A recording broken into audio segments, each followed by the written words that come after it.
Castaway keyboard in a moment. There we go, it's live again straight away. So we're going to have to do some mixing at home to get this into one piece later on. So yeah, my question, my tech question to you is, as the 360 gurus. Yep. Your phone's over there. How is it? Is it Wi-Fi? It's Wi-Fi to there, and then radio 4G out to the network. So now we've actually brought down another camera of ours, which if anyone watches us on Instagram, they'll know that I have a funny name for it, a slightly rude name for it. I call it, well, let's just say it doesn't look like a camera. Okay, that's for expanding. What this one does is take off the cap, and you can actually use the cap as a stand, so it's actually not a bad thing. Now, people that can't see what we're doing and are listening to this instead of actually watching, let's just say that it looks like something that people may use to pleasure currently, themselves. right now, it just looks like a really weird handle. Yeah, but what it does from there is it's a 360 right there, the way it is now. But the moment I do this, Derek, it turns into a VR camera.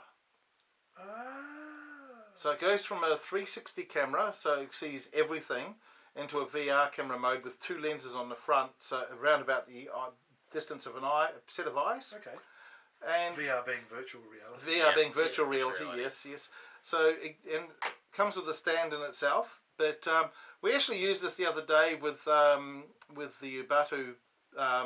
Upa Batu band, and there's one scene where the female trumpetist faces towards me as I'm walking towards her, and I wasn't expecting her to do so. Now, if you're using the VR glasses and you're watching her come towards you, it's a hell of a fright, because you suddenly see this trumpet coming within inches of your nose, and you actually jump back and go, whoa, okay. So it's actually really good, and it's got a 3-hour battery.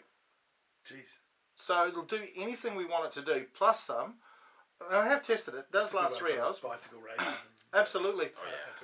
Last ages. But the downside of it is that it doesn't do live broadcasting properly. You need to have a laptop and your phone, and connect this to your laptop, and then hotspot your laptop out using your phone to be able to do live broadcasting. Whereas I prefer to use this little baby here, the Samsung 360. Yeah, because it's really good in low light, and it just seems to work. We love the Insta360. We've got the Insta360 as well, the same one that you've got in the studio with us, and another reason why I feel like I'm at home almost. The Insta360's got a few lateral problems with it. If you don't have it upright and straight, it doesn't know that it's not upright and straight. Whereas this one here has a gyro in it, so it goes. If I'm on the side slightly, I'm going to straighten myself up still. Oh, okay. So it's really good for that.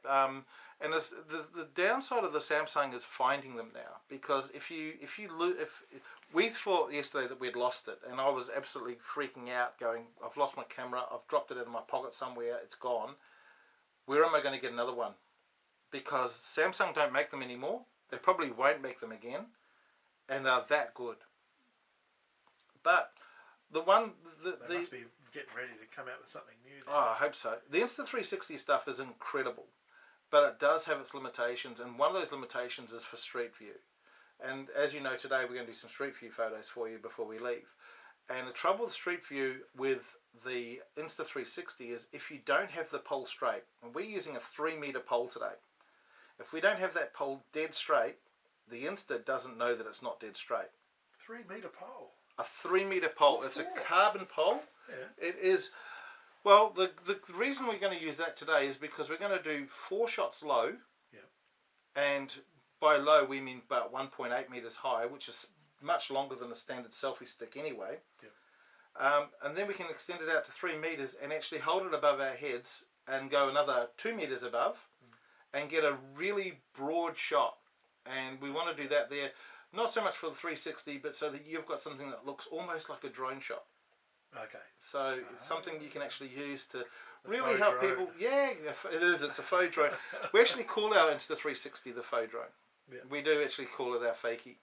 And a wee while ago, we've got a video on our YouTube channel, which is Yeah, that one. Yeah, we kind of sort of just tried to reenact the moments that the drone sort of does. So we sort of made it delayed a little bit, kept it trying smooth, and especially lifting it up from the ground, making it trying to get it to go upside down quickly. The software maybe. Like we even had people like throw stuff at it as well. We two people came to us, or not to us, but came past us, and we asked them, "Do you mind just pretending to throw stuff at it and swear it at the camera?" Yeah. Thinking it was like a drone. That's a great idea. The downside of that was a stuffed eagle. Oh yeah. Someone dobbed us to YouTube saying we were illegally flying a drone in the city, which that's a win. Which is YouTube will actually ban or take down your video for that, and they'll send you a warning saying that you're doing an illegal activity, and they won't allow illegal activities anymore. So we sent them another message. We sent a message back to them saying, "Have you actually looked to the end of the video?" One of the biggest clues here is the video, actually the entire audio track of the video is a drone sound. Yep. Now, I don't know if you've done much with drones, but drones don't have microphones in them. It was like the biggest clue to this thing being faked was you could hear the whole time during the filming. Yeah. And you don't hear that from a drone because there's no microphones in the drones, especially the DJI drones. I don't know much about drones. So I figured that you put your camera on the drone. No, they've all got built-in cameras. Okay. So, and I mean, we have a range of drones. I'm a licensed pilot, so I can fly a drone. Aeroplane pilot.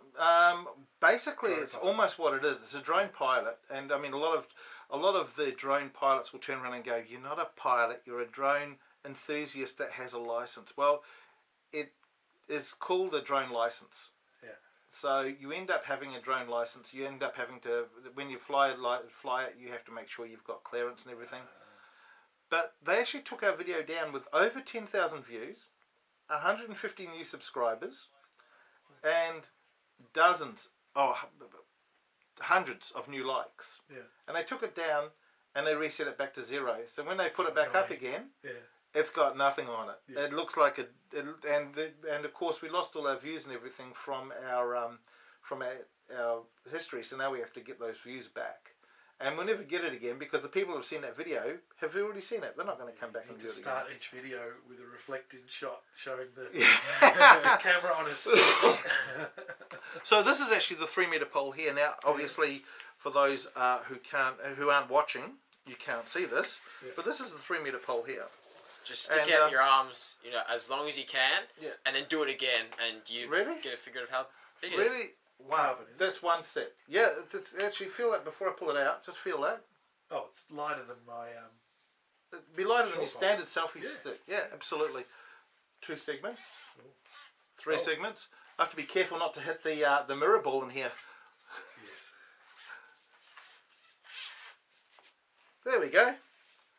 And like that, again, feel that, Derek, it doesn't weigh anything. So you're fly fishing there. Yeah. I imagine you're in danger of cracking it, like a carbon bike. Very, very hard to crack this, and it's got a lifetime warranty on it. So if you do crack it, they will actually replace it for you. So that's amazing. The downside of it was that the bottoms come loose, and I've had to tape it in. Okay. Came loose at a bike race. Does that have a 1/4-inch thread inside? It does. Yeah. Yep. So unfortunately, at a bike race, it came the stick came down with the camera in it, and I damaged the camera. But I was actually able to polish the lens back to 100% again, so I'm not that upset anymore. But the downside of it again, and this is a problem with the Insta stuff, is you have to send it to China to get it repaired, and I have not got time to send it to China. So guess what? Having to buy another one.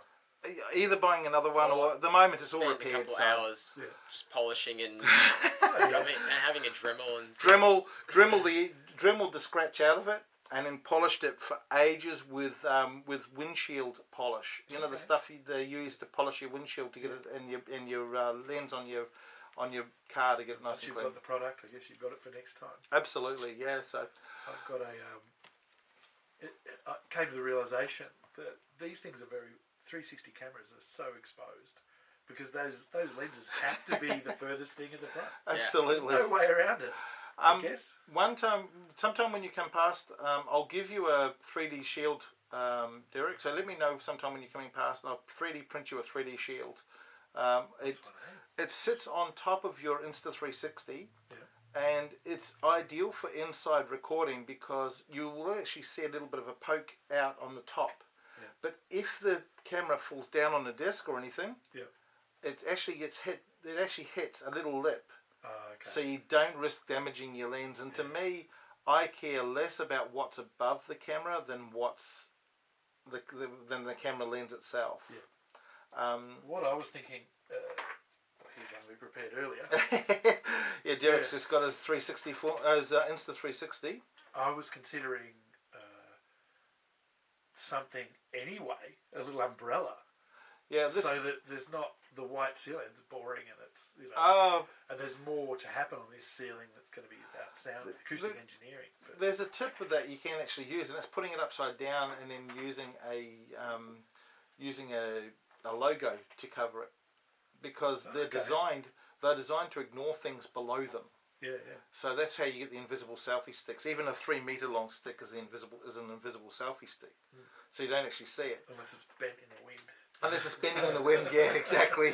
Then what you see is this funny black thing that looks like it's a wing being held by the person. Then it looks like a drone. Then it's a drone. The The drone is holding a person. Wow, they've gone so far, haven't they now? So going back to everything we've got set up here, and talking more about. By the way, I'll warn you right now, Derek. I can talk underwater with marbles in my mouth, no problem. So be warned. It's got the Facebook podcast. Yes, I've seen plenty of that in this room, including myself. So don't worry about that. I'll compete on that front. Yeah, sure. I tell people all the time. I got the face for radio and the voice for silent movies. But radio is dying anyway. It's all about podcasts now. It's all about podcasts. It's all about podcasts. So it's face podcasts now, Dad.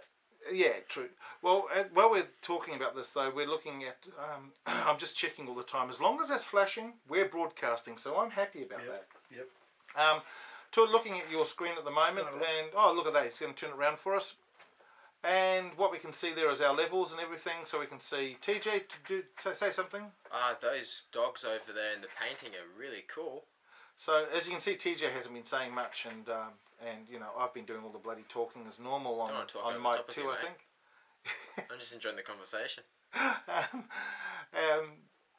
So, I thought what we'd do is just go back to you again, Derek, and just say, at the point where you got everyone sitting down, everyone's ready to go into their podcast for the day they're recording. How do you actually ease them into it? Do you talk them into the podcast, or do you rely on? So if we're on our first time, then we've probably had a few conversations before that. Like I set homework assignments, and that is have a good think about your show. And there's kind of a standard format that I get people to do. And at least if I say, right, this is what you got to do. You got to do a pre-roll, which is you saying, "Hi, episode 1. Welcome. Yeah, I'm Brian." Or whatever, right? A decent intro. That's fine. That's a pre-roll. It just lets people know they're in their car. That's the episode they want. It's the one about buffaloes, right? Then we'd produce some kind of music. Then we have what I call a show introduction, which is a produced snippet that goes in every episode. So we'll think about that and write a script for that. Yep. So it's kind of what you want to say at the beginning. So we've got like a big long one. Some of mine are kind of rambling a bit, but it doesn't have to be that long. It just lets people know what the show plans to do each time, right? So I have them with the script ready for that. Pre-roll's easy, just kind of make it up on the spot. And then when starting it, I just try and say, look, not so many people start with either an important or an unknown guest. Most people bring in someone as their first guest, as someone they know.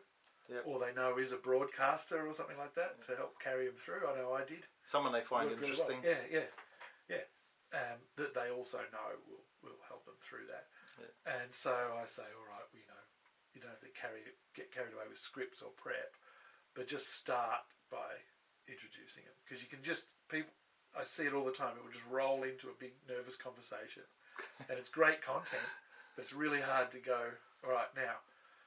Let's pretend it's the beginning and just say hi and welcome. Thanks for coming in, and a bit of a bio. You have to do a bio. Oh, you have to. Even if you just say, I just found him out on the street. He was handy. It was the only guy I could find, or whatever. But you have to explain why they're there, and why they're relevant to the show. And actually, talking about that, Derek and I ran into each other at my local cafe, which is actually Derek's local cafe as well. That's correct. So out at Brewster, and I'm happy to promote Brewster because the team out there make great coffee. And yeah. This is not a sponsored content. This is not sponsored content. It's next level coffee. Next level coffee. I don't have a list of the top places I have. I just have tiers. So I got like Division 1. That's Barista. And there's one in Carlton, Mr. Bello. He's cool. He's right next to the RMIT University. Luckily, I do study there, so I can just get a caffeine hit whenever I feel. And then the second tier is sort of just anywhere in Melbourne. It's like not overthinking it. It's just anywhere. There's no shortage of good coffee in Melbourne, but I love the Barista. My kids got me onto that one because they want to meet up with their school friends, their primary school kids, and they go there, and I was like, oh, this is pretty good. Chill before I drive into Collingwood. Is it Preston or Thornbury? That's over the road to Preston. The other side of the road is Thornbury. It's like Smith Street. It's Fitzroy and Collingwood. Yeah, correct. Absolutely correct. Yeah. So with Brewster, with my coffee, I'm horrible. I've actually got a top 10. I won't rattle them off now. One day I'm going to actually do them as a proper tour. So I'll take people around to my top 10. And after that, I've got my bearables, my not bearables, and my and your food court, and my even worse, I'll just have water. Yeah. And I mean, you can't go wrong with a mocha sometimes. I mean, mocha's like the world's worst coffee for general coffee consumption. But if you know that the coffee's going to be shite, you're better off to grab a mocha. Yeah, if you need the caffeine. I like a good coffee, but to me it's just the drugs. I just need the caffeine. Tom's in Sackville Street. Tom's, you know where Peddler is? Oh, yeah. Tom's. That's number one in Melbourne, I reckon. Oh, yeah, Tom's. Yeah, I know the place. Little hole in the wall, tiny thing. We should give it a People go, in the know should give it a go. There. I know a few of the elite riders do love Tom's. Yeah, we'll give it a go. I haven't been to Tom's. There's guys in tights all the time. Guys in tights. Yeah. I like that. So I call them gymnasts. I did laugh the other day watching this video clip out of the US of a wrestler who actually had a cape on, yelling at the cyclist for being in lycra, and he's fully dressed in lycra, head to toe in lycra. By head to toe, I mean he's got spandex, long arms, long legs, with a cape, and he's having a go and calling this guy a lycra faggot in front of everyone, and the guy's going. The cyclist just turns around and says, the cyclist turned around and said, did you see what you're wearing? It was a hidden camera or something like that. It had to be a gag one, because I come across it on YouTube. I went to dig it up again. I couldn't find it because I wanted to share it out. It was one of those ones where you're watching it on TV and it just goes to the next clip and the next clip and the next clip. And I'm going, oh my God, that's hilarious. And I wanted to find it, but unfortunately I hadn't liked it, so I couldn't find it. Now, Terence, we were going to do a Just Me Talking today. Of course. Which is the name of the show. Not the style. So, not the style today. No. Today, the style is not Just Me Talking, and I've asked Derek to join us as well today for this. And Terence and I have got our usual half-assed, put-together list of things that we're going to talk about. And today I turned around and said to Terence that he's going to drive us. So he's going to do our little bit of keeping us on topic. You don't just ramble on about bull crap and, you shall not pass sort of thing with the topics.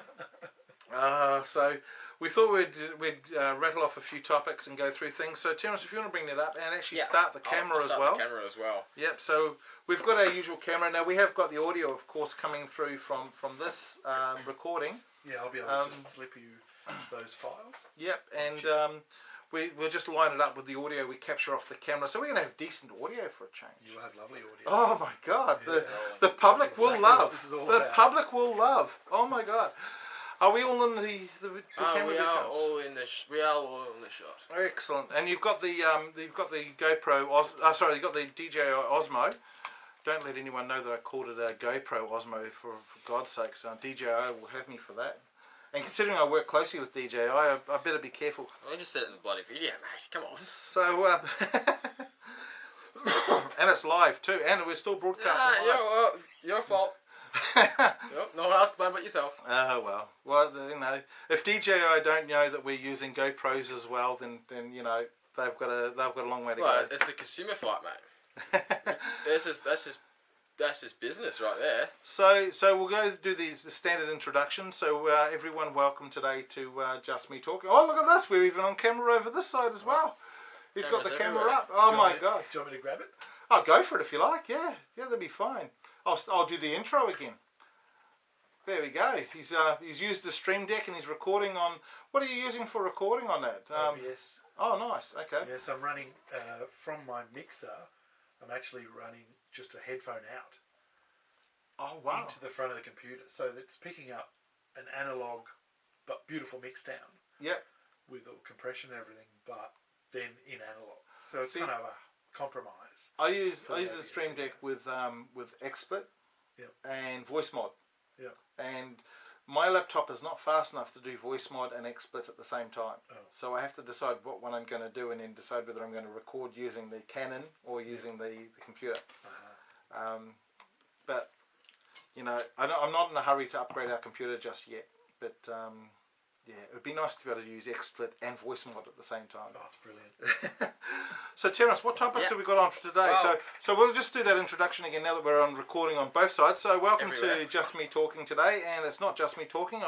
I'm here today with Derek from Castaway Studios, and with Terence, who doesn't normally join me for this because he usually complains that I get too political.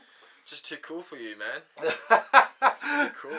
So what are we here to discuss today, Terence? Well, we're here to discuss some good old conspiracy theories. I mean, it can be wherever the conspiracy theories go, they just go. I just like the flat Earth. Dad likes flat Earth. We're all actors apparently as well. Who knew that? Australia doesn't exist. We're in an island just off the coast of America. Well, I was telling when I was in Denmark, I was telling people right now I'm an unpaid actor because Hollywood won't give me a raise for, you know, doing more stuff for them. So I said, nah, screw yous. I'm going to go find some paid work in the Nordic industries. So I don't know if you're aware of that actually, Derek. There is actually a very large and well-known group of flat earthers that say that Australia does not exist, that we are all actors. I have heard this. You have heard this? Yeah. And Simon Dan, I'll do a shout out to Simon Dan and to the Creaky Blinder, both of who I love watching because they're both funny and interesting, and they're pommy, which makes them even, well, actually the Creaky Blinders Irish or Scottish or Welsh, I can't remember. Geez, don't get them confused. Oh my god. Yeah. Sorry, Creaky. But we'll do a shout out to them because these are the guys that amuse me and keep me laughing about the flat Earth experience. And one of the things that I do love talking about is that we are all actors on the stage. We all walk upside down. And the curvature of the Earth, that whatever it is per whatever it is by whatever it is, means that if the Earth was a sphere and gravity exists according to the Flat Earth Society, we would all be walking upside down and falling off the planet. So therefore, Australia can't exist. That's a shame. Yeah, it's a shame, isn't it?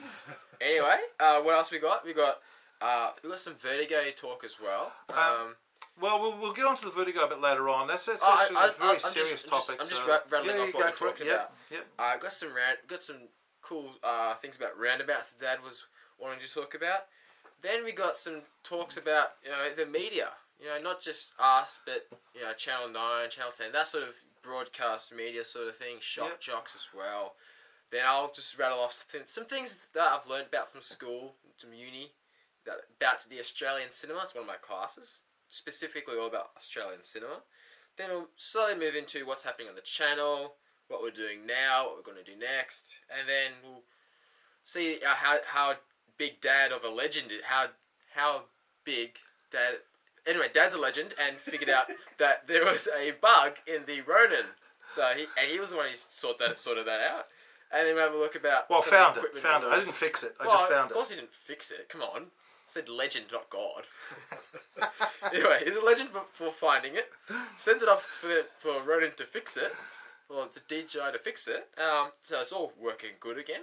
It is now, yes. Then we're going to talk about some consumerism and talk about what equipment we use. And that's going to all happen in less than 40 minutes. Can you believe me? Can we do it? Could resolve a lot of the world's Can we be issues strict? in that time. You just talk like this. I have no problem talking really fast. You know I can talk really fast if I need to talk really fast. Now, if you don't mind me talking really fast, this is I've had not 6 cups sped of up, coffee. by the way. This is not sped up. This is let's get into it. Tell us, Alright. what did you want to start with? So we'll just start with some conspiracy theories, I think. Well, okay. Well, we've gone through the flat Earth and the Yeah. fact that we're all actors, and Yeah, I mean, we're all actors, yes. and the latest conspiracy theories we've actually been looking at from the Flat Earth Society is using levels. And one of the things that I need to point out right now is scale. The biggest problem that the Flat Earth Society has is scale. They actually have this belief that the world is only a little bit bigger than a basketball. Therefore, if you look at a basketball, you can see the curve of the basketball, you can see all the rest of it, you can see the drop-off and everything else. Their ability to think is that the Earth is not as big as it is, and therefore they can't see curve, therefore the curve doesn't exist. Now, the only thing I can keep on saying about this is that if you just want to know that the Earth is round, go outside, watch the sun go down. But there's another part to this too, and this is the funny bit. The other day I was watching some flat earthers, and they were in America. They were actually in Colorado, and they were driving up a hill. But as they were driving up the hill, they said that the hill curve, the hill was actually descending. Oh, Now, yeah, I remember that one, yeah. Now, apparently we all live in, all hills are troughs. This is actually a new conspiracy. All Why is it hills so are hard troughs. to bloody ride a push bike up it? That's my question. You bet me to it, Derek. Next Strong time one of these guys comes up with this theory that the hills are troughs and they go down instead of up, I want you to pull over your effing car, get your effing bike out of the back, We went PG-13 and all of a ride. sudden. We've gone PG-13, yeah, and ride down. I'm doing air quotes here, people. Down the hill, because I think you're going to find very quickly that your down is up and your up is down, and you're a bloody idiot. Upside down. We're in the upside down already, mate. That's We're in like Australia. Stranger Things. Exactly. I've only seen season I 1. saw season 1, I didn't see season 2. Yeah, I haven't seen season 2. Have you seen season 2? Of course. Is it any good? Contemporary. Do you know what That's pretty good. Do you know what we watch at home? Repeats. Yeah. You know why? We don't have time to watch TV, so it's just background noise. Yeah. Except for Doctor Who. I mean, we'll watch Doctor Who. But Yeah, we're watching Doctor Who We watch again. an episode during the night, and I'll I'll barely finish the episode because I'll be so tired. I'm going to say something controversial right now. Oh.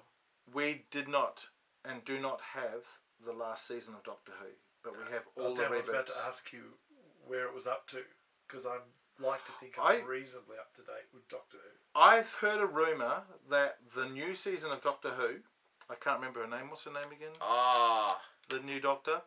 I've actually heard a rumour that they've recorded 2 versions of that season. Yeah, I heard protect themselves. David Tennant was coming back, Just coming back, yeah. but they were still going to film with what is her name? I can't think of her name either. But I've actually heard a rumour that that they don't have faith that it's going to succeed. If you look at the biggest reason why we had a female Doctor Who was to provide us a strong female. Jodie Whittaker. Jodie Jodie Whittaker. Whittaker was going to provide Was a strong provide a female strong lead. female lead. But I don't know how to say this politely, but if you go back into the Doctor Who's of old, and I'm talking way back to Tom Barker and before Tom Barker, John Pertwee, we had strong female leads in every one of them. Even though they were called supporting actors, the females, all of John, I mean, all how many of the, times did the companion save the Doctor's ass? yeah, exactly. So, I'm not saying that we can't deal with a female Doctor. We gave it a go. We gave it a good go. Yeah, we saw the episodes. It's just the writing. Peter Chibnall just does not know how to write good stories. There was no rising confliction. There was no two sides. You know, do we really? I mean, I know we hate the Daleks. Like the Daleks, we hate Daleks, and that's fine. We don't like Cybermen, right? But we don't want to kill Cybermen because, you know, they're still people inside. Yeah. They're Borg, aren't they? Yeah. Yeah, they're Borg. Effectively, they're Borg, yeah. In fact, In fact, the Cybermen, when they came up with the Borg concept, they actually turned around and said they wanted to create Cybermen, but they couldn't go that far. That's why they left with the human parts to the Cybermen. Okay. To the Borg, sorry, originally. But I mean, look, this is the thing, and so we've gone back to reminiscing, watching the old episodes again, the old of the new, and we're currently back at season 4 of the reboot. Yeah, I mean, of course, every actor is going to bring their own sort of rendition of what Doctor Who they feel like it should be like. I mean, Jodie Whittaker did her rendition. You know, she was doing fine. She was doing fine. There's nothing outstandable, nothing that was that bad. It's just, the problem I had with it was just the writing. It was just terribly written. Jodie was not the problem. No, the writing was the problem. writing was the problem.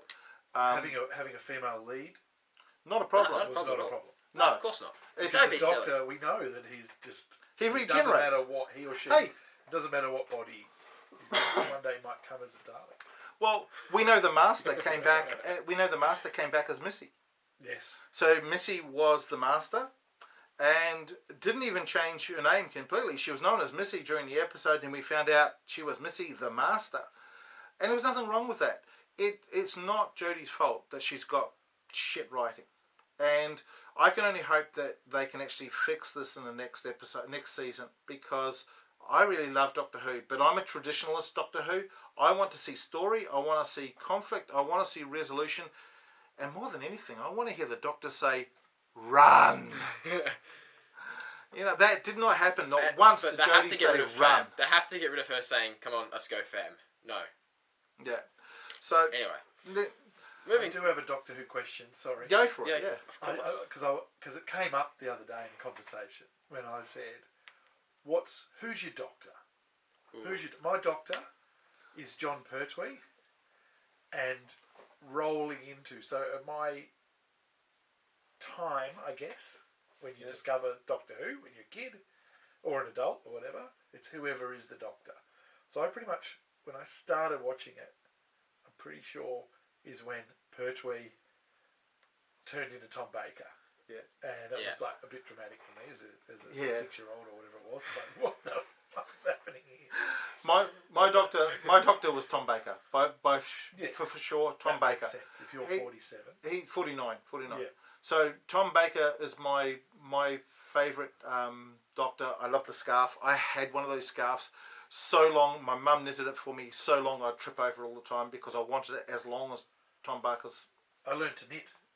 My mum didn't really knit much, and I said, but every house had knitting needles for some reason. Oh, yeah. Box. Yeah. And a box of wool that never looked like it because belonged. You could just do a square, and I learned to knit, and I knitted my own goddamn Tom Baker. Wow. Well, that's cool. the thing. And Terence, who's your doctor? See, I don't really know, because I mean, as he said, I started watching from season 1 of the rebooted series, which started with Christopher Eccleston, and then from every episode, every week that the episodes came out, I just watched them.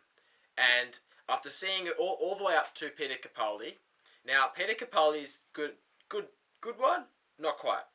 I'm tossing always between Matt Smith and David Tennant, always tossing between the two. See, I'd actually go both those as a good runner-up to Tom, but Tom created Unit. Tom was the first. I mean, Pertwee had Unit, but Tom turned Unit into something that was... The Brigadier was a Pertwee. The Brigadier was Pertwee, yeah. But then Tom turned Unit into a force that was... and I could be wrong, because I could be remembering it badly, because you got to remember I was like 6-7 years old. I'll tell you what Terence remembered the other day. We were watching and we turned on the Weeping... The Weeping Angels. Oh, Jesus, that still scares me. I had horrors of that. I can't go near a graveyard now. I see the angels. Jesus, look at me. Can you imagine people actually in London? At the end of the episode, they flash around. They show all the different statues around London and around the UK. Yep. Can you imagine all those people? They would have been freaking Especially out. if you're like 6-7 years old and you was watching the episode. Yeah, absolutely. Yeah. So, so Doctor Who definitely a big plus in my book as far as We're just geeks. Learning and growing up. You had to watch Doctor Who. But let's hope that they fix Doctor Who for the next season. I really love Doctor Who. I'm a traditionalist. I want Doctor Who to be part of my life and my kids' life. But I think the biggest thing about the old Doctor Who was there was conflict, there was resolution, and there was action. I think we're missing a lot of that and not in just the to last preach season. the whole time. And not just to preach. No, I mean there was no preaching about the bloody weeping angels. There was nothing except for the fact that you didn't sleep for 4 nights afterwards because I was freaking out right now. So what do you think? The one episode you remember when you were early on, when you were a kid? When I was a kid, for me it was the repeated. They were on a boat or a cruise ship, and time kept looping. Yep. And there was a freaking dinosaur coming out of the water, and it was Groundhog Day was going on. No, and that was messed with my head when I was a kid. No, my favourite episode was in the 90s. In my early 20s was the Doctors, when all the Doctors got together. That was pretty special. That was incredible because, we saw everyone, and they even had the worst possible version of CGI to put the original Doctor into it. Yeah. It was the worst.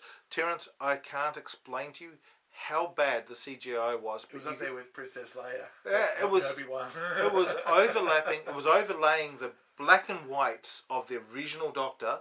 I can't even think of his name right now. To get him into the same thing and saying, you could even tell the lips were not what he was saying. It was just incredible. Wow. Have you got a favourite, Terence? I mean, there was this one episode. We're actually up to it right now in our little reboot of the reboot. It's the Vashanarada, and whenever I saw that episode, for the next 2 weeks, even 2 weeks afterwards, I was just singing Vashanarada. Remind everyone what the Vashanarada is. The Vashanarada is, now forgive my memory, but it is something. It's it lives in the shadows and it eats you, sort of thing. So Terence, what's the last thing? What's one of the things that the Doctor says?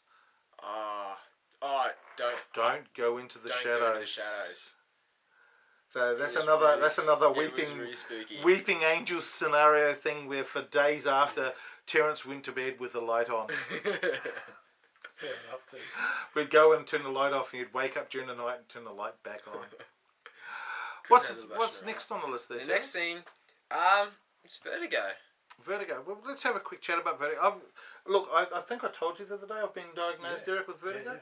So I've got benign proximal positional vertigo, BPPV. I just want to bring this up, and it's really an opportunity for people to mention in the comments, to let us know, to get in touch, to reach out even, and let us know how you deal with vertigo. Now, with myself, I'm having a rough time at the moment, and sometimes I wake up in the morning and I have absolutely no issues all day, and sometimes I wake up in the morning and I think to myself, when can I go? When should I go and lie down again because I'm not feeling up to it?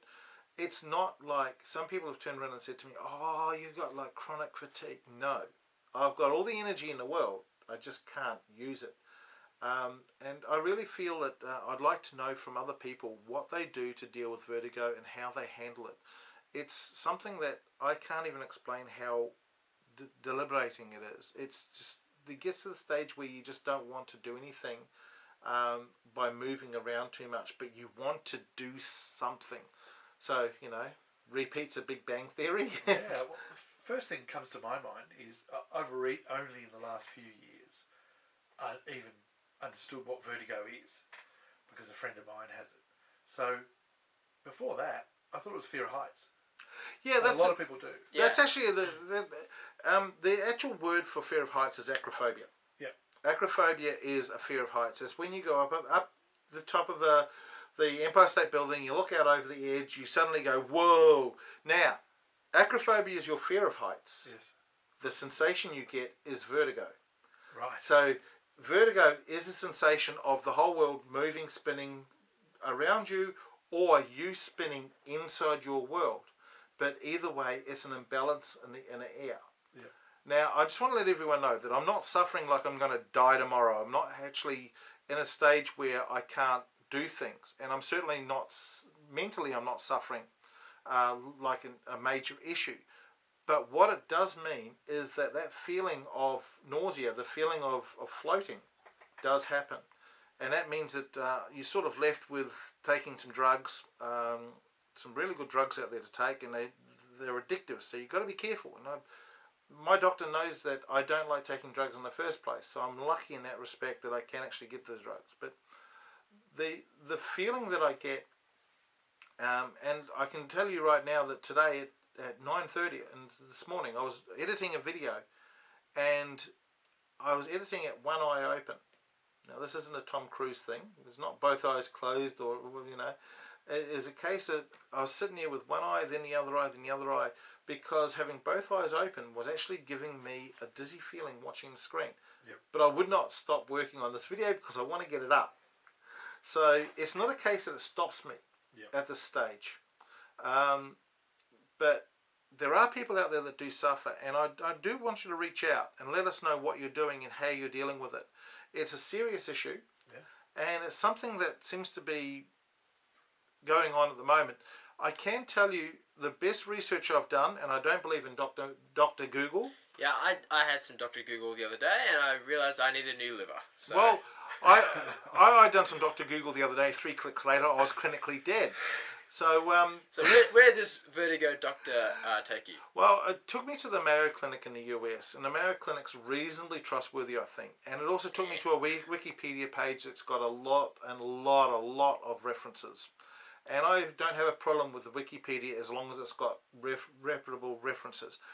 And what it really ended up with was a list of foods that I know are my triggers. And we already know that I have a lot of food triggers that do cause it. One of those triggers at the top of the list is something that, as a Melburnian, if I gave up, I would be thrown out of Melbourne. Oh, that's just coffee. That's just coffee. Don't worry about it. Just deathbed first. Deathbed. What's the next one, Dad? Oh, well, dizzy forever then. Well, one of the other ones we found out, which was thanks to a dietitian, was actually wheat, and chemically bleached wheat.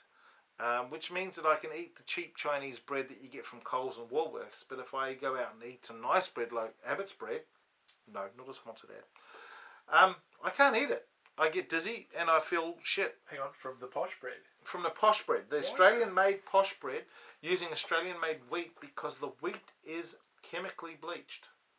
So I'm terrified of eating even the rye Abbotsford bread these days, because the white bread makes me feel so bad. I'm too scared to eat anything from Abbotsford at all, which is really sad because they make nice bread. But what can you do? It means that... What about spelt? I've started cooking with spelt flour. I don't know a great deal about it. I'll give it a go. I've been told to use the organic stuff and other stuff instead. But we used to make our own bread. And I used to go out of my way to go to Coles and buy that cheapest, crappiest looking pre-packaged flour. And it used to make the best bread for me that I never had any issues with. There are other triggers that I know are out there. Certain herbs actually trigger me with a different thing. I'm allergic to certain herbs. But I want to know from other people what other triggers that they suffer from, and what... I can't ride now at night with lights in front of me. Now, I thought it was flashing lights, but it's actually any bloody light. If there are... I went out for a bike ride with the guys from St Kilda a few months ago, Monday morning bike ride, and was sitting at the front, and Michael done the right thing, came up to me and said to me, "Edward, about time you let someone else go up the front, have a break." So I went halfway down the peloton, started feeling a little bit queasy, went to the back of the peloton, started feeling even more queasy, and fell off the back. And the guys waited for me for ages to come up to them because I was feeling out of it. Fell off? No, just I fell off the back of the peloton. It means dropped off. Just dropped behind. Yeah, dropped behind. Sorry, I should say that. Dropped behind. And the guys waited for me to catch up to them again. I caught up with them, and they asked me if I was okay. I said, "Yeah, I'm fine now." And off we went again, at the back of the peloton. Lights got to me, and I raced up the front of the peloton and said, "I'm going home." So I know that lights can be a trigger. And it's not flashing lights, because a couple of weeks later I went out with another group and I said, "Can you guys all not have flashing lights on?" They all put solid lights on, and I was like, 10 minutes later I'm out of it as well. and I had to cut my ride short. Wow. So, amazing. What did the doctor say about that? That was actually the catalyst. They found out that I got vertigo. At first they were going, okay, was it flashing lights? I said, actually, no, it's not flashing lights. And they said, okay. And my doctor turned around and said to me, okay, we're going to look at vertigo. And they started treating me for vertigo. That's after going through the head cardiologist at St Vincent's and finding out that I got a 25-year-old heart. Don't tell the bastard I stole it. And all these other things that I've gone through. And I mean, the other day on Saturday, Terence, Sunday, I had to call the ambulance down because I suddenly started feeling extremely ill. And they came down, and the first thing they said to me after the first 5 minutes of talking to me was, "Are you suffering from a vertigo episode?" Wow. Because my heart rate dropped. How good are they? They were very good. Heart rate dropped to 48, but my BP was 190 over 108. How's that possible? See, I doctor Googled that day. What did Dr. G say? Dr. Google said then that I was actually about to die. It actually said you need to call an ambulance. So I don't listen to Dr. G. I called my doctor instead and rang my doctor up, and my doctor turned around and said to me, call an ambulance. Oh, right. So, Second opinion. Second opinion actually matched Dr. G for once, but I still don't trust. Dr. G was wrong. It said that I was suffering from a heart issue, and I knew I wasn't. Yeah. But I did not feel comfortable being 190 over 108 with a pulse of 48. Now, a few months ago, I was driving, and my pulse went down to 37. Now, if your pulse drops below 35, you're basically into cardiac arrest. Is this vertigo related? Is this vertigo? It's all vertigo related. I thought that was all your inner ear. How can that affect your blood pressure? Because blood pressure was the anxiety. Yeah, yeah. But the heart rate is the body sending the wrong signals to the rest of my body saying, "I'm not moving. Relax. It's okay. He's not doing anything. Just chill out, heart. You don't have to do anything." And then suddenly you realise, holy crap! Panic is going bang, bang, bang, bang. Yeah, and my watch goes off telling me my heart rate's gone below 45 or whatever, and then suddenly I'm going into white coat syndrome. Yeah. White coat syndrome is a serious syndrome. It's the ability, it's the panic you go through when you come across a doctor. And suddenly everything just went wrong, and I went into a deep spin panic, and that's what happens. It hasn't happened to me for a long time, but it was enough to trigger me to go into a tailspin. So out there, guys, if you do have any ideas, if you do want to talk about it, if we need to set something up, I know that it's not really well spoken about, and everyone I speak to now turns around and says, it's very my unknown. uncle had it, my auntie had it, my dad had it. And it's just very unknown, and I don't know why. It's certainly not the end of the world for me, but I've heard some stories now about people where it has come crashing down for them. Must be quite a moment finding out that being told you've got vertigo. It was when depressing. You think it could be anything. You think, have I got a brain tumour, or am I having aneurysm, or am I having a coronary, and all that sort of... I've been there. Yeah. And you go, what's happening? And 70% of the symptoms are coming from a panic attack, and the other 30 are coming from something. Yeah. And then they tell you it's vertigo, and then they explain what it is, and we're all learning now. We're learning now more and more how serious it is, but not dangerous. Not dangerous at all. Right, not exactly. Dangerous. So does that help calm you down a bit? That's a relief. Well, and irritating at the same Well, I mean, now I we just know that after all those years, umpteen years of struggling to find out what it was. I mean, it was not a heart, but people thought it was a heart. So, but the only way that the doctors will have peace of mind about yourself is whether they go through all the testing and all the stress. Actually, stress because you have to stress the heart. Pun intended. And then once they realise that, it's not that, let's find something else. And then it was that they did think it was just completely dietary related. Diet does help or hinder, trigger vertigo. And I suppose that now we're just trying to avoid sodiums and too much sugar and all the good stuff. Actually, sugar is not a trigger. On all the list, sugar is not a trigger. Oh, sugar's healthy. Sure. So I should just eat sugar. Yeah.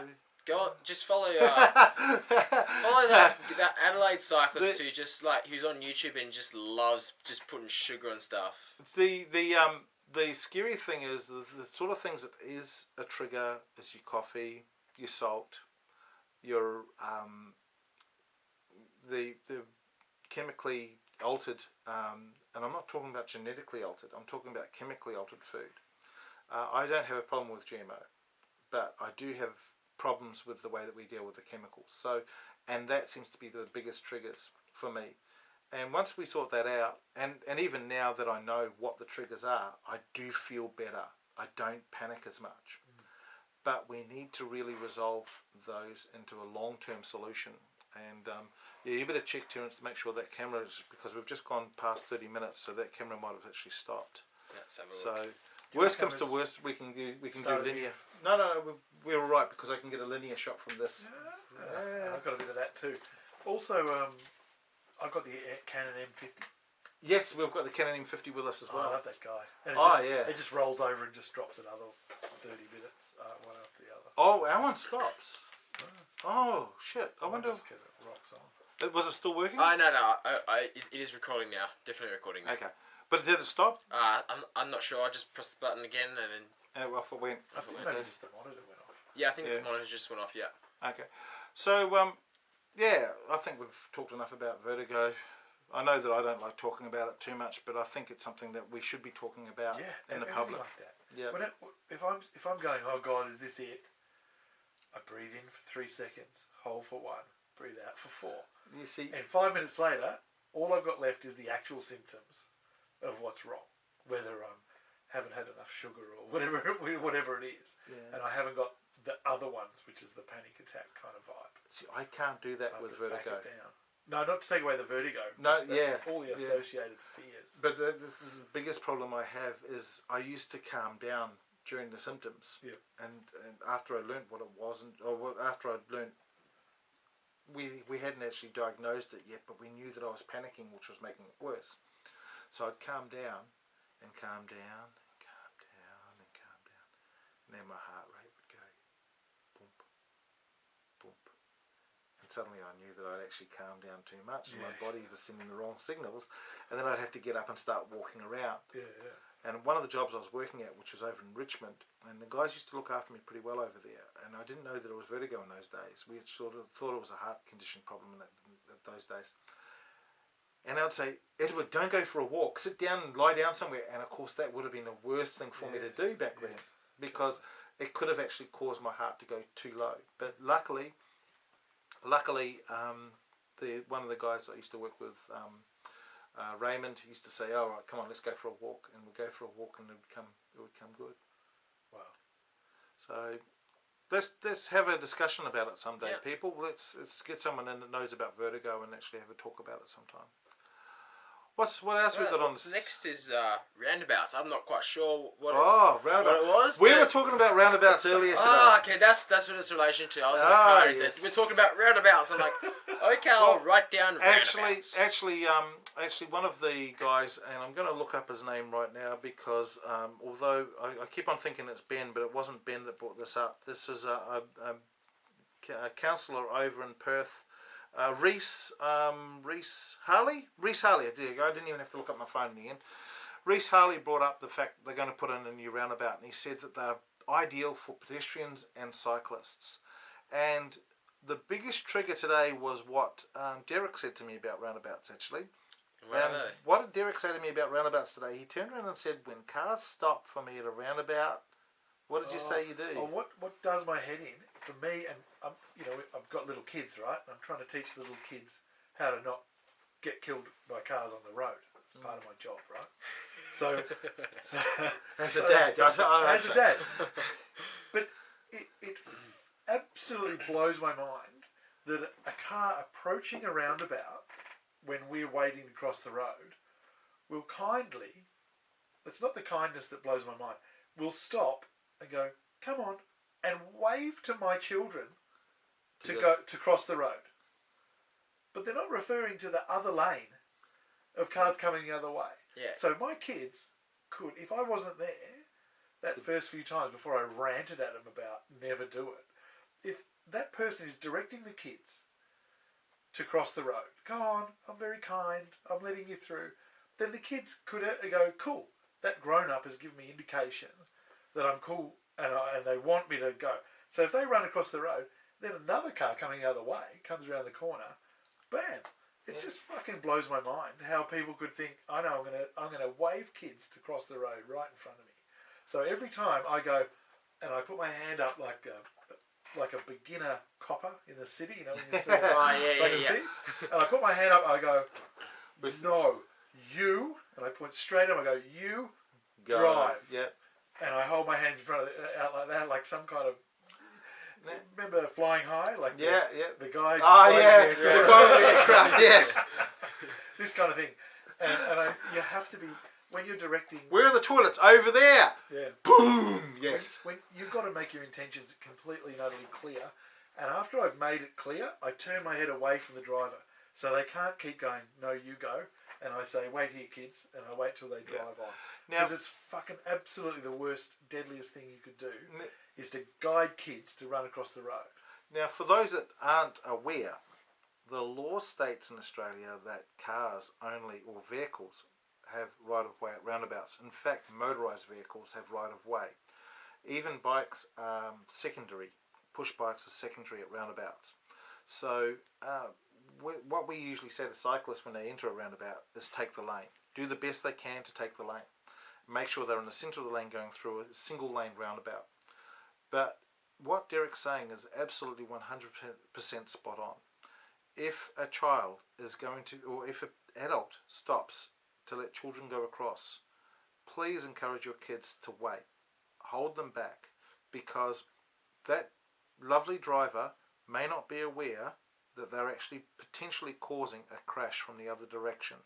And what we need to make sure is that until the laws change in Australia and pedestrians are prioritised, that we make sure that we drum into our kids, drum into ourselves, that it's not okay to run across the road. Now, I'm guilty of it as well. If I see someone like an elderly person or someone who wants to cross the road, and I'm coming up to the roundabout and I think to myself, there's no one else around, I'm going to protect this person. It's really good feeling to know that you're helping out. But if I see kids, I won't do it for kids.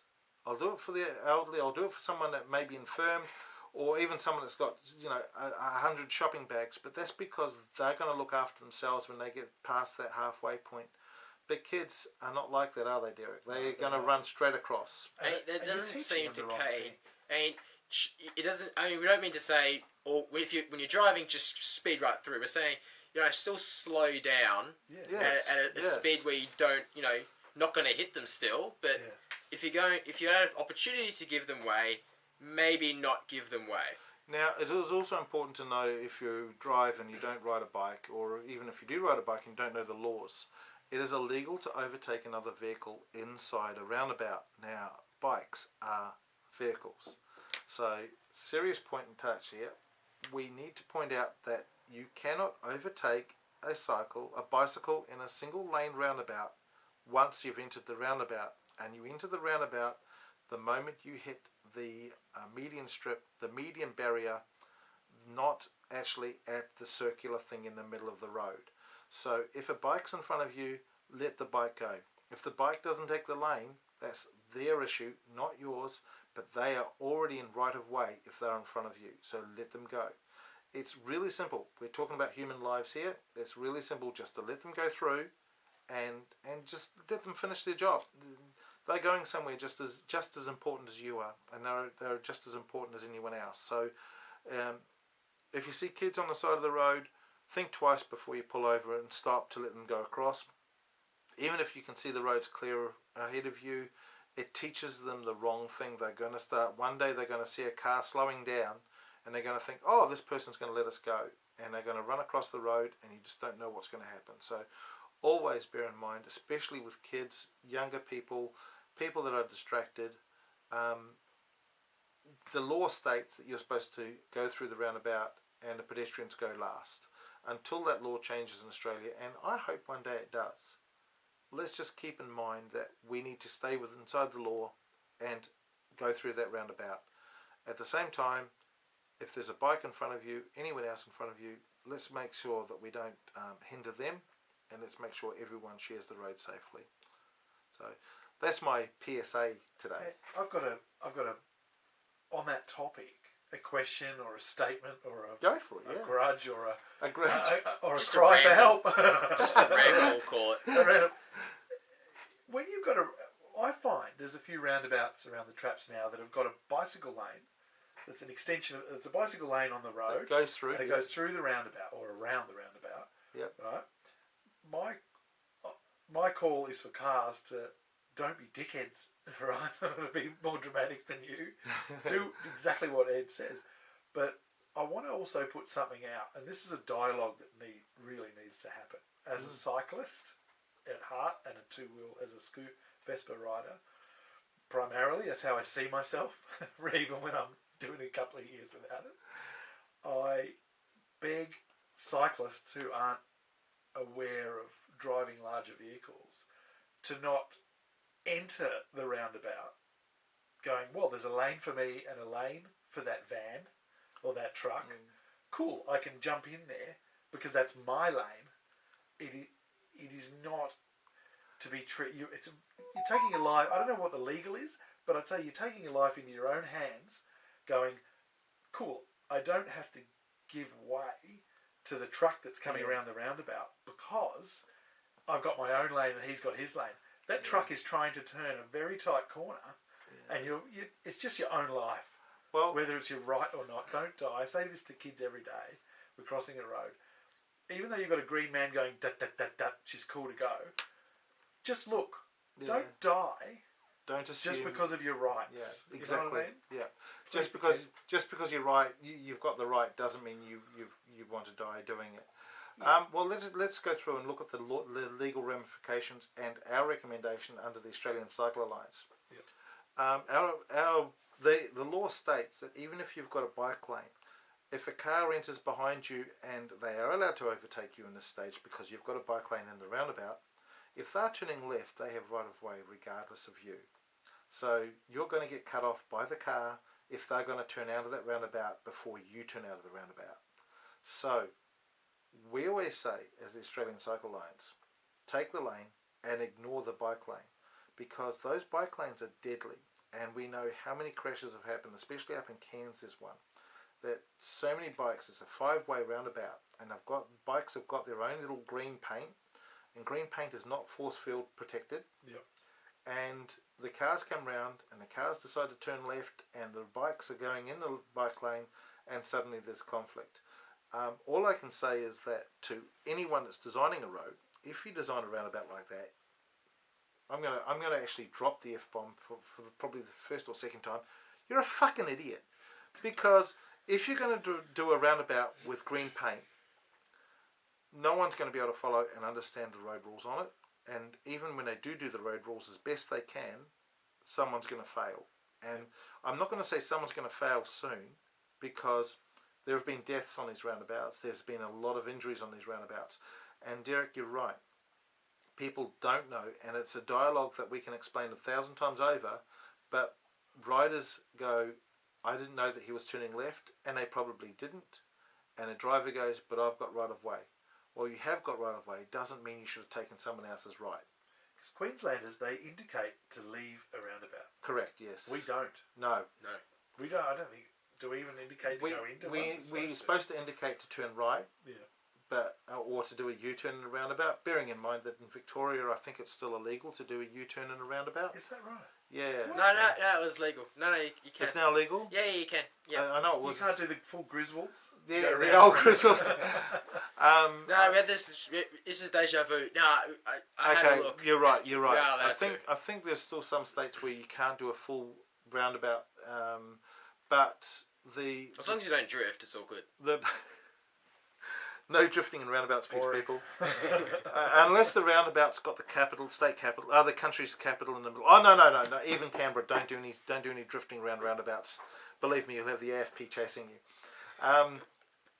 But yeah, you're right, Derek. It's one of those things where They are the worst designed roundabouts. Any engineer that puts one in place is a fucking idiot. The best roundabout you've got is actually not far from here.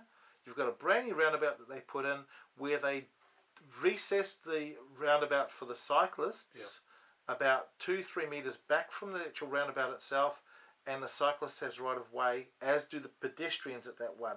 And I love those. Do you know where it is? Cardigan Street, I think it is in in Carlton. Right. Not far away from here. I know it by going to it, but I'm useless with street names. God, I only learned. Oh, that one. Yeah. Those ones there are really good as well. They are. So the green paint isn't actually on the roundabout. It's like 3-4 metres back from the roundabout, and when the car goes round the corner, they see the cyclists going through, and they stop and they wait. Yeah. And that's basically what we call a European roundabout, and they work really, really well.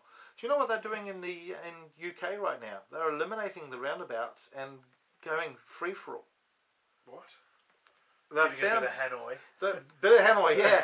They've discovered that if you take away the roundabout, people don't go fast through it. They go, shit, I've got to be careful. I don't want to get my car dinged up. And they actually take their time going through the intersection. And it's working. Have a look at Bristol. So Bristol's got two of them. There's no Mad Maxing there. There's no Mad Maxing. There's no massive truck just going and just going straight through. No, none of that. What about with this amazing sociology experiment when the traffic lights go? Well, and people sit there and only the brave. The gutless never go. The brave charge on through. That happened to me at Punt Road a couple of weeks ago when they were doing that new section of Punt Road, the continuous lane. And whatever happened, they were doing the work there and the lights went out and I'm approaching them and no one's moving. And I'm going behind them going, just go. Someone has to make a move. Yeah. And they're starting to build up. And I just go, lean on the horn. And yes, I know, you shouldn't use your horn except for emergencies. Leaned on the horn and went, just go. So the guy started to nudge forward. And as he started to nudge forward, he noticed that everyone else was waiting for him to go as well. And he rolled through. And then we all rolled through. And then I looked behind me, and someone had done the same thing from the other side. Remember when that used to happen organically, Derek? It wasn't that long ago. It wasn't that many years ago. So, yeah, you're right. The big psychological and sociological experiment of turn off the lights and see what happens. Yeah. Terence, you've only probably seen this once or twice in your life when the lights go out, usually during a power outage. These days, most lights have got a battery backup on them, so they can keep running. But the cops roll up pretty damn quickly. They really do. With the white gloves. The white gloves. And then we've got the flying high thing again. Over there. What else have we got there? Well, we've got media control. I think Dad, in the car, wanted to talk about how the dying of media control. And I will fight into the death on this one because they are definitely not losing control here. No, they're I'm definitely gaining. Now, you see, I went quiet when I said this to Terence because I did want to give Terence the opportunity to have a go here. We're at 51 minutes of the actual blog of the broadcast This thing here. Well, of the vlog. Oh, sure. So I really don't want to go past the hour if we can help it, so we might actually cut it short a wee bit, but let's have a quick talk about this. My belief is that the more we talk to the media, the more opportunities we have, the more that we calmly discuss things with the media, the more the media is changing their attitudes. What I'm saying is that the Darren Hinches, the Neil Mitchells, the John Faines of the world are losing control of the hearts and minds a little bit at a time, but it's slowly happening that people are not listening as much as they used to the shock jocks. The View on Channel 10 today, all the early morning shows are losing their viewership because people are going, I can now watch Netflix, I can watch something else in the morning, I can watch this, I can watch that. So the only times you find these shows are actually in the doctor's surgeries. So I'm not saying that they've lost control, Terence. What I'm saying is they're losing their audience. And in losing their audience, they're losing their appeal. And by losing their appeal, we're slowly taking back some of the... Look, there wasn't that long ago that we had, 5 prime ministers in 5 years in Australia. And I'm saying that that time is disappearing. We're no longer Parliament by Twitter or Parliament by shock jock. We're starting to be a responsible country as far as, okay, I'm not a fan of ScoMo. Let's be honest, he doesn't like active transport. I went for a bike ride with Tony Abbott, who turned around and told me that he can't understand why everyone that's riding to work down St Kilda Road isn't in a car. Because, surely they could afford a car. No, he's just thick. He was just thick, He's just thick. Our worst cycling advocate ever was a cyclist. No, we don't mean thick in a good way, we mean thick in the head. So, but I'm saying that having stability in our government for the first time in a while, not that he's been there a whole year yet, I should add. But he's Stephen Bradbury, let's face it. Yeah, he didn't even expect to be in power. No, that's true. That's actually true. Thanks to Rupert Murdoch.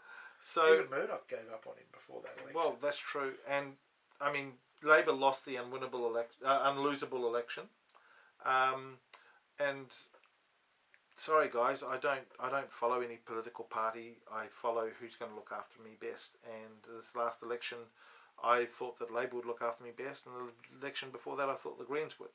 So I follow whoever who I feel will look after me, and I don't follow the party leader. I follow the people that I think are going to represent me best. That agenda list that they have, because the party, the person who's leading that party, as we surely know now, can easily, definitely change. The thing that matters is that what they stand for. I mean, yeah.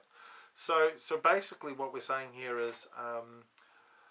What I'm saying, Terence, and you can rebut, and I'd love to hear Derek's point of view on this as well, but as we start to go down to people being able to take back the control of the media and actually speak up and have a voice like we're doing right now, the shock jocks and those that are out there that want to make things hard are losing their grip on the audience. And the best examples of that is in the more what can we say it? How can we say it? The people that don't get stuck with just listening to radio all day. So we still have got the bogan redneck that listens to 3AW all day, and they still get sucked in by the falseness of the shock jock. All of Queensland. And all of Queensland, yes. Sorry, Queensland, you can still float off if you want. We don't need you. Destroyed our reef. But as far as the normal shock jocks of Neil Mitchell's and that, I mean, Neil's changed his attitude on a lot of things over the years, whereas Darren Hinch has gone more stale and more dried up and more pruny than anything else. And what's Darren Hinch discovered? He's lost his audience. Anyway, now he can talk from a seeing and what I see is what's happening. I'm going to talk from more of an academic standpoint and talk about communication theory. So we'll see, viewers. Let's see who's right in this case. I've already closed my eyes and gone to sleep. Well, you can do that. I mean, you still the person who's really caring right now is the audience. I mean, I never listen to you anyway. But what Dad was talking about was the hypodermic needle theory, and yes, that was a massive that did influence people back in the days, or that they say it did anyway. And right now, yeah, no one really does sort of follow the shock jocks as much, and they take more words into account. They don't just listen to one person and just follow them to the cows come home. But it's more about big media's companies, sort of like Channel 9 and Channel 10, just flooding everything with one agenda, and one standpoint, and flood everything. Flood all the news feeds with that one sort of thing that they believe in, and that slowly changes people's minds. Now, to that, Terence, I do agree with you. And Channel 10, Channel 9, Channel 7, they all have agendas. So does ABC. So they all have agendas, and we know that, and we should not be comfortable with that. The news should report the news, not report opinions. But that's something that I think will slowly change as well, because now that everyone's on YouTube and doing their thing, but then everyone's got their opinion as well. But of course, I mean, who says that individual person on the old TV screen or phone screen isn't also backed by a political person or an ad company. Yep, I agree with. Who are just doing sponsored content. So it's sort of changing and morphing. You know, we're always being manipulated in some way, shape, or form. It's that we're no longer being told from a person behind a radio thing or behind a car stereo. It's everywhere as well now. So my thing is that we're losing. The shock jocks are losing their grip, but unfortunately, I still say that anti-social media, like Facebook and all of that, where you silo yourself into your groups and your friends. I had a vegan that followed me for a long time, and we were good friends, and he unliked me on Facebook because I said something about meat. And now I've got an entire section of my Facebook now where I don't associate with any vegans, except for one back in New Zealand. And that means that I'm inadvertently siloed from that subject, that conversation. So, and that's his fault. He didn't want to talk to me anymore, so that's his fault. But that's social media, or as we call it, as you know, I call it anti-social media. So the problem isn't shock jocks anymore. The problem is now the whole Russian experience we had in the US. Yeah, of course. Where the anti-social media is becoming the biggest problem. But I still don't think that we are politics by Twitter anymore. I think that we're starting to grow up out of that. No, we also have to remember that there was a recent, well, not recent as in happened yesterday, but maybe like a year or two ago, I can't remember which Prime Minister did it. There's a lot of them. But I think he changed the rule where now one person or one group of people can now own 3/4 of the media, and also publish to more than 75%. No, sorry, the other way around. Can no longer own. One person can now own more than 75% of the media, and publish can publish to all over Australia. Where it used to be, one person cannot own more than 75% and cannot publish their agenda to more than 3/4 of the population. So that's just changed. So now, one person can still change the whole thing by just flooding everything. And have done. Yeah. All it takes, if you line up the Herald Sun front pages in the lead up to the federal election, where Tony, the onion muncher, Abbott gained power,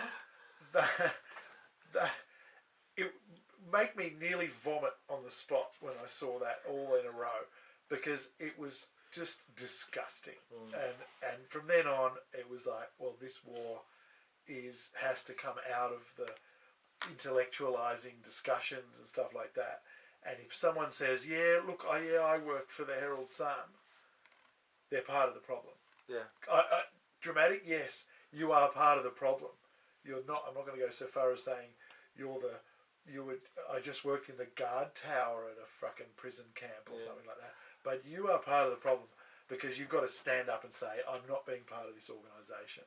I'm not taking money, this blood money. Because those... you got me here, I'm triggered. Yeah. Oh, he's triggered. I'm actually going to say this. He actually does look triggered right now. But when the headline of a newspaper that cafes still put out, because you're meant to have one of each, Age and Herald, still do that. When that says, Tony is our man.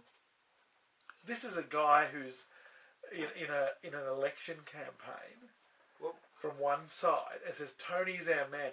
And saying stuff like against Julia Gillard about her being a bitch and stuff like that. Like there was a campaign. It was a propaganda campaign. Absolutely. In a newspaper. And that was the beginning of my understanding of how it worked. And Terence has hit the nail on the head. All the subtle stuff that they do and don't mention. If you look through a newspaper and look through the general feel, it's like 20% that way. Yeah. So it feels like it's news, but there's no mention of this, no mention of that. Yeah. If the government are doing something evil and passing a terrible bill, there'll be something in the Herald Sun about sharks or bikers. Yep. There'll be total bloke bait. Yep. right? There'll be something headline about some kind of raid on a biker's... Or a cyclist was seen swearing at a Yeah, there'll be something like that. you know, it makes me sick. You know the names of the newspaper though, don't you? The official names. It's the Herald Scum, Yes. the Daily Telegraph, and the Courier Fail, and that's just the East Coast. And the best thing that the best thing that the Murdoch newspapers ever done was put up paywall.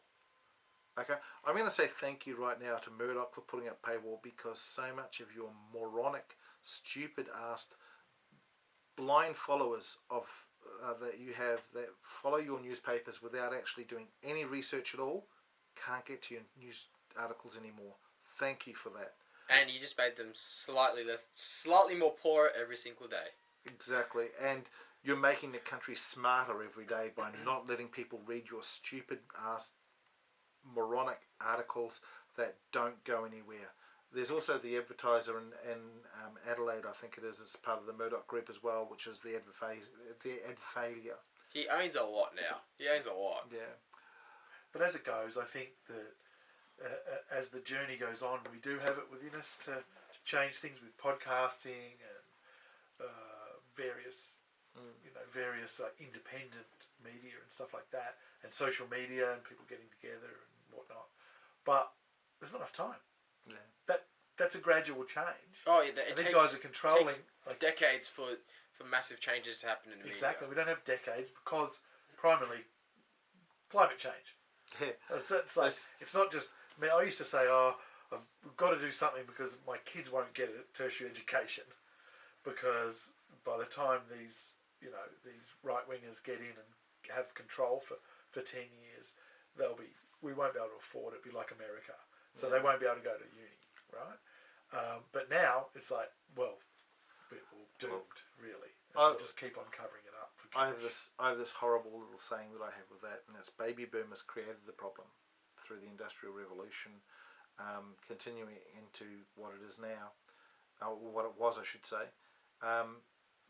The X-Gens, us, my age group, your age group, we came along. We didn't recognise it, but we decided to enjoy living in the age of growth. Yep. The millennials came along, recognised it, saw it, and bitched about it and complained about it, but didn't actually do anything about it. They did recognise it though, and they did find it, but they didn't do anything about it.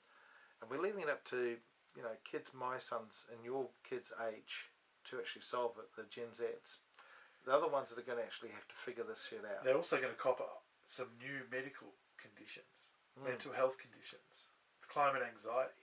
Like, you want to say to kids now, you're going to have to instinctively. I want to say to my kids now, you're going to have to grow up and save the world. Now, but it's quite a thing.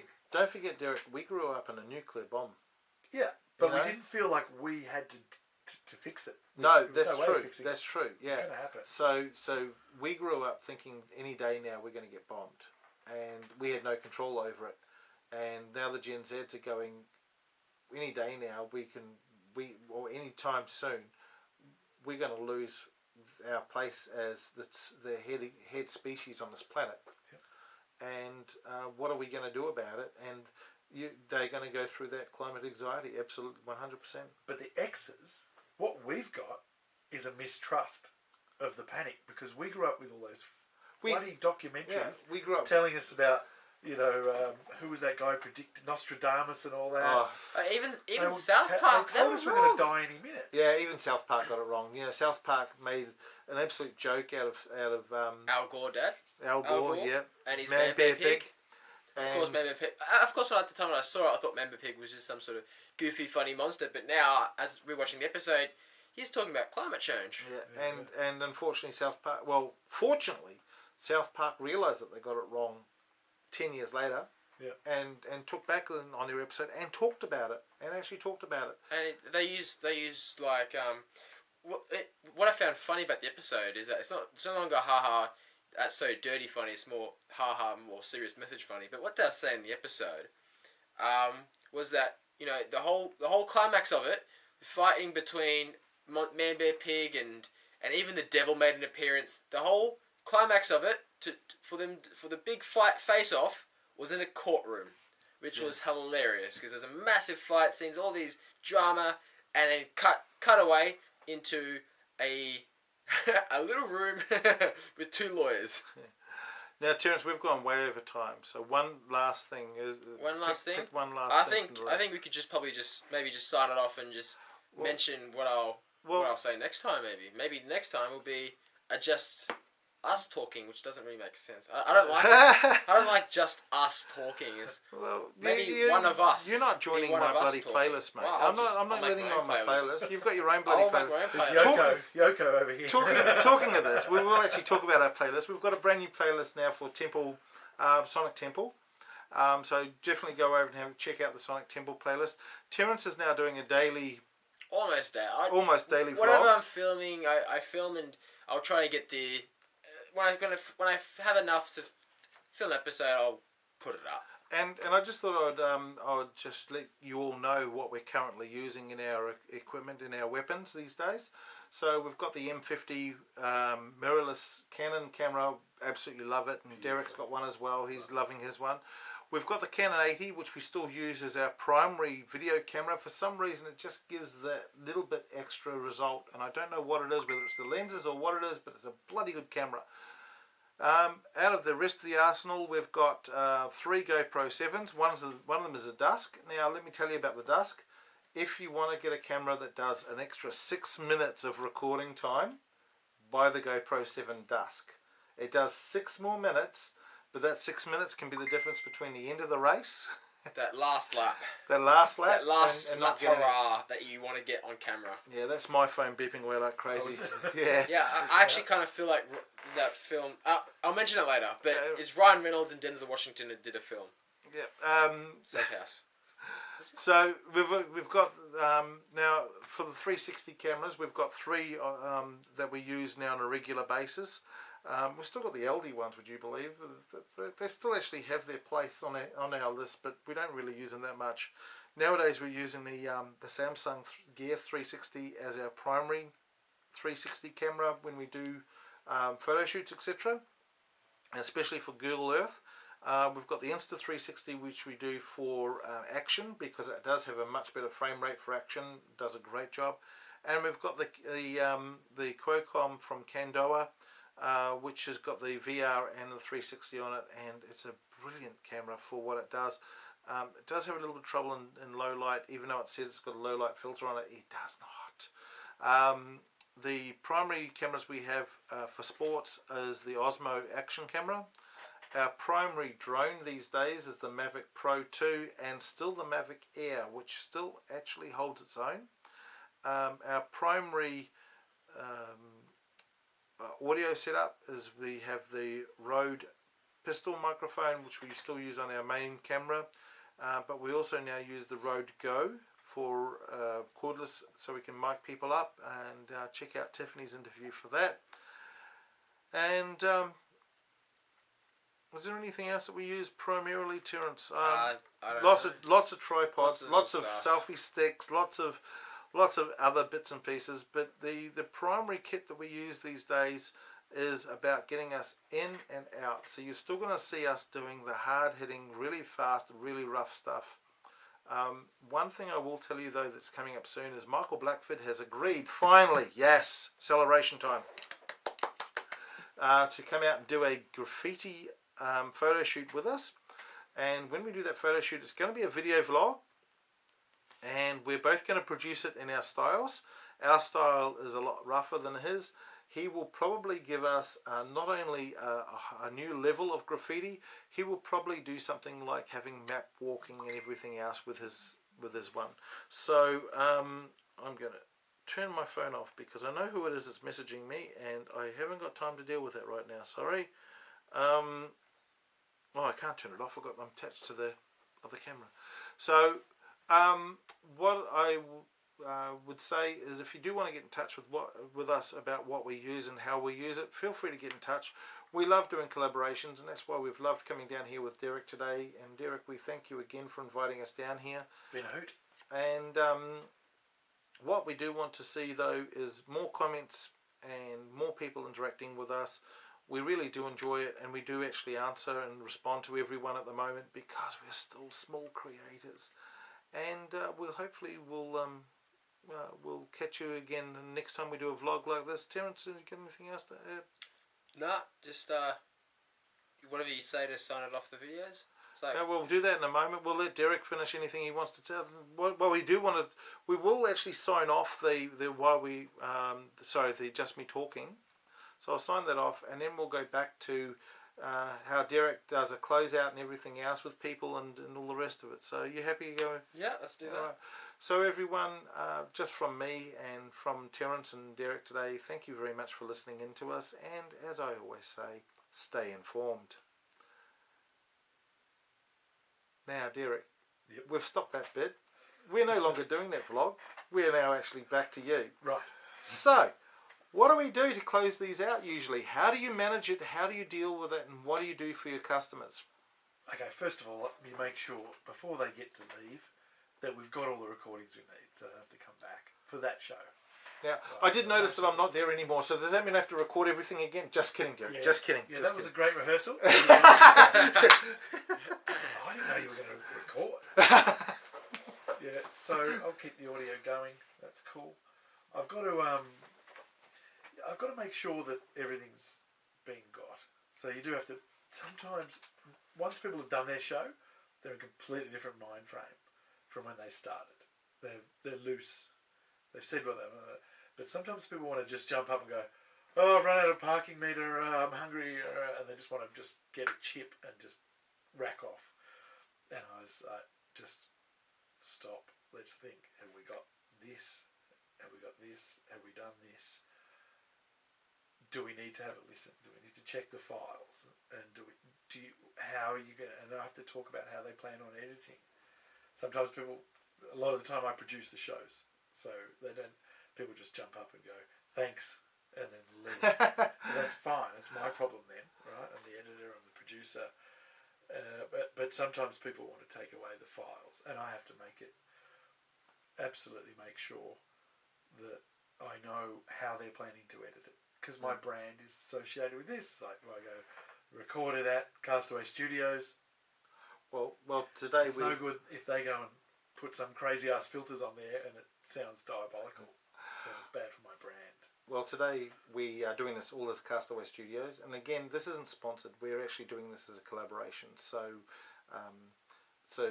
we won't be doing any filters, and we won't be putting any music on this. So you've got that luxury with us. That's actually part of our charm. If you've looked at our YouTube channel now, which I'm sure you probably have, yep.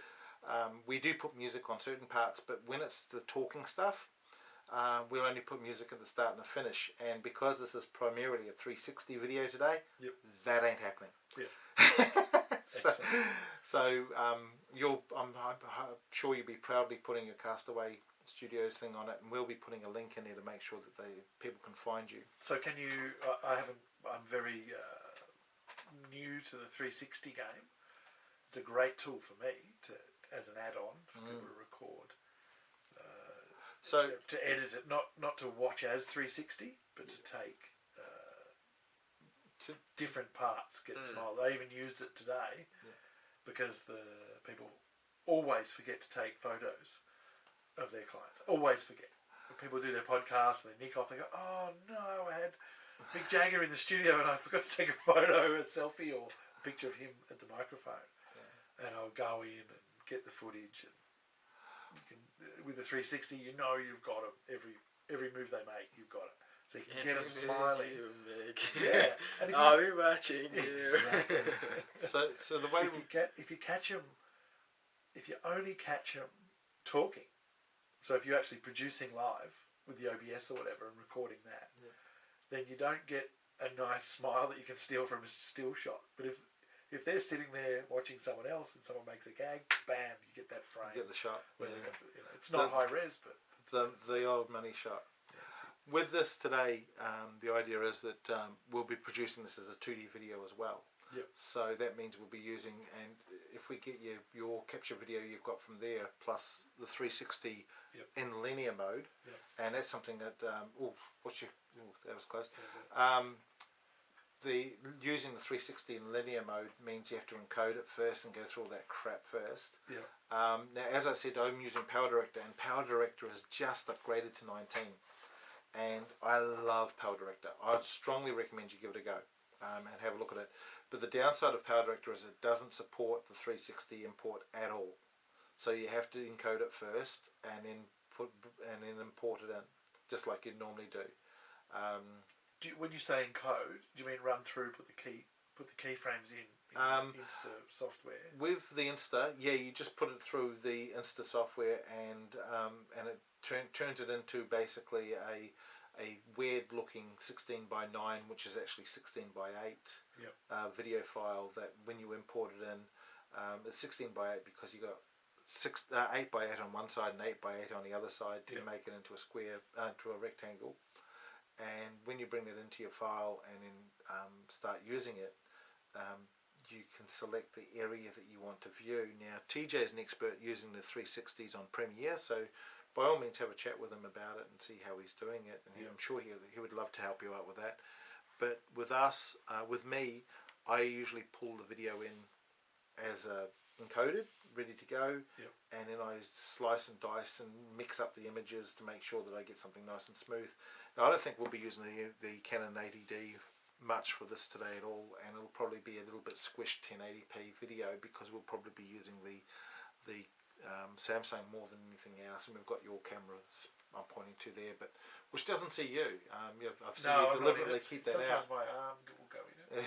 There you go. So we, and because we believe in doing things reasonably rough, and then by reasonably rough, that doesn't actually mean that we do things in low res and all the rest of it. What it means is that we try to make sure that that the video is personable. So that means that when people are looking at it, they can actually associate it better. With Michael's stuff, for example, Michael Blackford, which I'll put the link up here somewhere if I'm pointing to the right link now. With his stuff, he's so polished it actually looks like it's production value. I mean, I love his stuff; it's brilliant. But our stuff, because it's majority of the time it's sport, or it's talking, or it's politics, or it's advocacy. We like to have that little bit more raw, so it feels more personable to the person watching it. So yeah, that's how we'll be using this footage today. So we've had this going out live broadcast as a 360 the whole time we've been sitting here, and that means anyone's been able to jump on and watch it. And once we finish it and close the session, it'll go off the air for about 2 to 3 hours as it encodes into a 360, and then go back up on the air again. Whereas in the meantime, we'll actually cut this into 2 or 3 shortened sections into basically, we've been talking since we stopped the intro for 80 minutes now, so we'll probably cut it down to around 40 to 45 minute video talking about Castaway Studios, having just me talking in it, and then going back to yourself again just as we are right now. Fantastic. And I'm putting on my best radio voice. So you'll drop this audio into the Premiere session. Or Yeah, whatever the it's software right. you use. And then what I do is I match up everything into the cues, and then I slice and dice it down from that there, and keeping everything grouped together, keeping the audio linked together. The only downside of the software I'm using at the moment is it won't actually, since it's been upgraded, I might be talking at a turn, but it would only do 25 frames a second. But the new version I think might do 50 frames a second, which means my audio will be crisp, because you can actually tell that half a frame, that 50th of a second out, you could actually see it. Well, I could see it because I knew that it was out. So lining it up better. Lining it up. In this case, we'll be using your audio as the audio, whereas sometimes I use the camera audio for this angle, and then the other camera audio, and then the GoPro's audio. We have a master track. Well, we'll have a master track today. So Easy and it's peasy. Again thanks to Castaway Studios. Easy peasy on Easy Street. Amazing. So, we sort of want to beat the traffic a little bit. So, and we're going to be doing some 360 photography, which I'm actually going to put the end of the video so you can see the clips, the video, the photos we do, and all of that's going over to Derek. So I'm going to do the 360 photos and actually upload them into Google Street View, just to give them a little bit of a boost through that way. Street Views has a bug at the moment, so I'm hoping you guys have got that fixed over at Google, but that's not affecting the customers, it's affecting us as operators. So let's hope that's fixed soon. But anything else you want to add today, Derek, before we turn off the microphones? It's been great. Love a good collab. Yeah, it's great. It's just been a lot of fun. I'm really happy we ran into each other down at Barista. Yeah, good on you, Barista. Good on you, Leonie. Look, if anyone wants to catch up for a coffee with me or Derek at any time, I'm sure Derek's up for a coffee at any time as well. Mine was a strong flat white, guys. What do you drink there, Derek? Well, I've been known to have an oat latte lately, but I don't have that at Barista. I have that soy latte. Soy latte, there you go. Yeah. So if you shout us a drink, we'll talk to you. It's as simple as it is. And Derek, it's been absolutely wonderful today. The audio coming through my headset is so clear. It actually is a pleasure to hear my own voice. And Terence will tell you right now, who's the voice that you hate hearing the most, Terence? Well, mine and yours.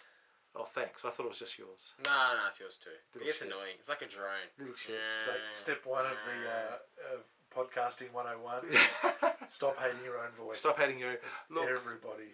Look, I hate my own voice. I've been on TV and radio all around the world. Yeah. And I can tell you right now that I've heard myself the least out of all those podcasts and videos and newspaper reports and news reports all around the world. And when I have to play them back in order to cut them down to put them up on our Facebook page or whatever, it used to be, I'll cut it here and I'll cut it there and I don't care what's in the middle. But now I'm used to my voice. Yep. So, Derek, excellent. Thank you very much for today. Really appreciate it. And thank you. We will do this again, I'm sure, sometime soon. And guys, if you want to get in touch with me or just get in touch with Derek, all of Derek's information is in the description below, and in all the descriptions of all the pieces we cut and use out of today. Jump down to Castaway Studios. They're right in the middle of Collingwood, on Easey Street, just below the trains, up on the roof, just down a wee bit. Right next to Smith Street. Come down, check them out. They've got a perfect setup for this, and we've really been excited to come down and use it today. They've also got a collection of records that I'd strongly recommend you get into and have a look and see what you can do with them. And they've even got a book here, Spike Milligan's book, Spike and Intimate Memoir. I've read the bloody book. Jesus, imagine it. The last sentence I was going to say, I'll screw it up. Spike and Intimate Memoir from Spike Milligan. Absolutely brilliant book that is. So feel free to come down, get in touch with Derek and do your own podcast. Thanks everyone. We'll see you next time. And stay informed. Do you want to grab the phone for me, Terence? So the classic end of a live stream doesn't end. Doesn't end until you turn it. Has it gone off? Has the screen gone off? No, it's still. Oh my god, it's hot as hell.